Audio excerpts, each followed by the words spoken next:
नमस्कार दोस्तों, all can study में आपका स्वागत है। आज हम एक बहुत ही अहम मुद्दे पर बात करने वाले हैं। सोचिए, क्या ऐसा हो सकता है कि किसी और के किए गए जुर्म की सजा आपको भुगतनी पड़े और आपकी वो संपत्ति जो आपको विरासत में मिली है वो छीन ली जाए? जी हाँ, एक हालिया कोर्ट के फैसले ने इस सवाल का जवाब ही बदल दिया है। तो चलिए इस पूरे मामले को गहराई से समझते हैं। इस वीडियो को अंत तक जरूर देखिएगा। जरा सोचिए, क्या किसी और के किए गए अपराध के लिए आपका अपना घर जो आपको विरासत में मिला वो जब्त हो सकता है? ये सवाल सुनने में ही अजीब लगता है ना? पर एक ऐसा सवाल है जो हम में से किसी को भी कभी भी सीधे सीधे प्रभावित कर सकता है। और इसका जवाब सच कहूं तो काफी चौंकाने वाला है। दिल्ली हाई कोर्ट का साफ कहना है, हाँ, ऐसा बिल्कुल हो सकता है। ये एक ऐसा फैसला है जो प्रॉपर्टी के मालिकाना हक और कानूनी जिम्मेदारियों को लेकर हमारी जो अब तक की समझ थी ना, उसको पूरी तरह से हिला के लग सकता है।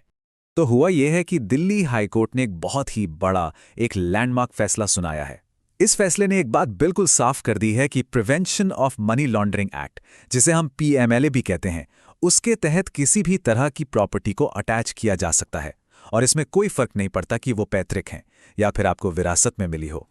अब सवाल ये है कि ये सब शुरू कहाँ से हुआ? तो ये सब शुरू हुआ एक असली केस से, Arun Suri versus the enforcement directorate यानी ईडी। ये मामला असल में एक लड़ाई थी। एक तरफ एक इंसान था जो अपनी प्रॉपर्टी बचाना चाहता था और दूसरी तरफ थी एक सरकारी एजेंसी जो अपराध से कमाए गए पैसे की रिकवरी करना चाहती थी।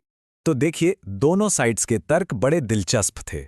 एक तरफ अपीलकर्ता का कहना था कि भाई, ये जो प्रॉपर्टी है ये तो पैतृक है, 1991 से भी पहले बिल्कुल साफ सुथरे पैसे से खरीदी गई थी, इसका उस कथित क्राइम से दूर दूर तक कोई लेना देना नहीं है।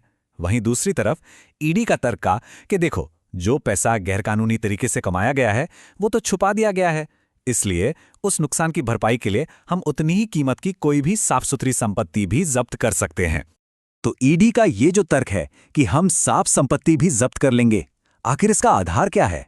ये पावर उन्हें कहां से मिली? तो दोस्तों, इसका आधार है पीएमएलए कानून का एक बहुत ही पावरफुल कॉन्सेप्ट जिसे कहते हैं इक्विवेलेंट वैल्यू या समतुल्य मूल्य। चलिए जरा समझते हैं कि ये है क्या और ये काम कैसे करता है। ये देखिए, ये समझना बहुत जरूरी है। पीएमएलए के तहत अपराध की आय का मतलब सिर्फ वो दागी पैसा नहीं है जो सीधे सीधे क्राइम से कमाया गया हो, बल्कि अगर वो दागी पैसा मिल नहीं रहा तो कानून अधिकारियों को यह हक देता है कि वो उतनी ही कीमत की कोई भी दूसरी प्रॉपर्टी जब्त कर सकते हैं।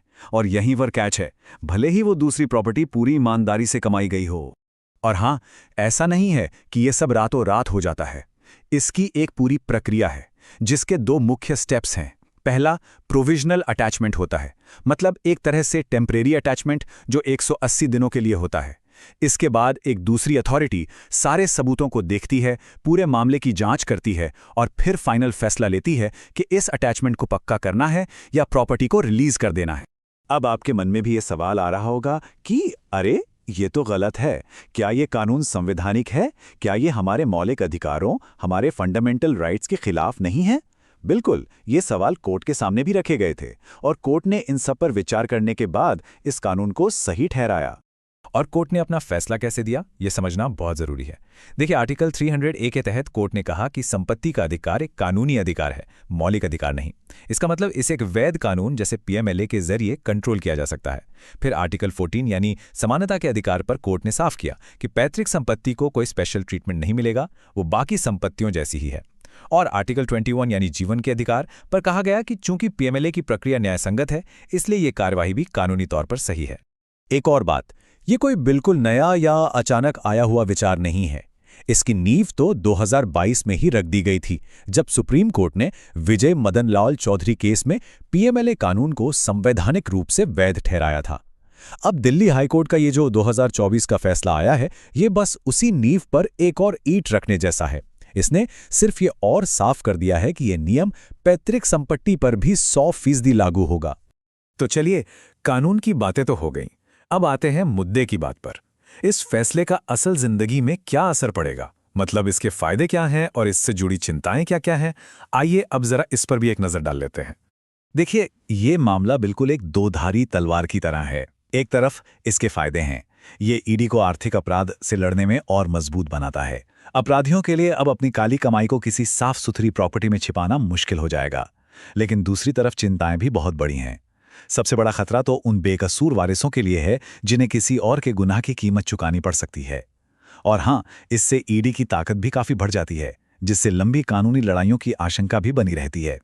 तो अगर इस पूरे मामले का निचोड़ एक लाइन में निकालना हो तो वो ये है, विरासत में आपको मिली कोई भी संपत्ति पीएमएलए के तहत अब किसी भी तरह से पूरी तरह सुरक्षित नहीं है। ये सुनने में थोड़ा कठोर लग सकता है, पर यही आज की कानूनी सच्चाई है जिसे समझना बेहद जरूरी है। तो आखिर में हम सब के लिए एक बड़ा सवाल ये खड़ा होता है कि क्या ये फैसला सरकार की ताकत और एक आम नागरिक के अधिकारों के बीच सही बैलेंस बनाता है? इस सवाल पर सोचना बहुत जरूरी है। ऐसी ही और जानकारी के लिए ऑल कैन स्टडी को सब्सक्राइब जरूर कीजिए। आपका बहुत बहुत धन्यवाद। चलिए अब अगले वीडियो में मिलते हैं।